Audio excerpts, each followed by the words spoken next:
સમાચાર સુરતમાંથી આરટીઓ કામગીરીમાં લાલિયાવાડીથી અરજદારો હેરાન છે।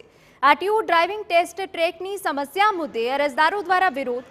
લાયસન્સ મેળવવા અનેક દિવસો સુધી ધક્કા ખાવાની મજબૂરી।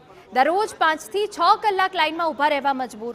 વારંવાર એપોઇન્ટમેન્ટ કેન્સલ થતા અરજદારોમાં રોષ ભભૂક્યો છે। લાઇનમાં ઊભા રહ્યા બાદ સર્વર ડાઉનનો જવાબ મળે છે।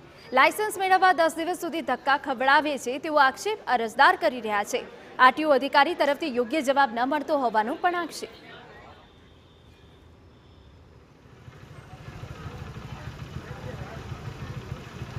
હું લાયસન્સ માટે અહીંયા આવ્યો છું। 23 તારીખની મારી ડેટ હતી। અત્યારે રોજને રોજ સવારે આવું છું બરાબર, અને 4-5 કલાક અહીંયા રહું છું બરાબર। પછી એક જ રિસ્પોન્સ મળે કે સર્વર ડાઉન છે। કોઈક વાર 3-4 ગાડી ચાલે પછી ગેટ બંધ કરી દે કે સર્વર ડાઉન થઈ ગયું, કેમેરા બંધ છે। હું અહીંયા પાલ આરટીઓમાં 4 વ્હીલરની એક્ઝામ આપવા આવી છું।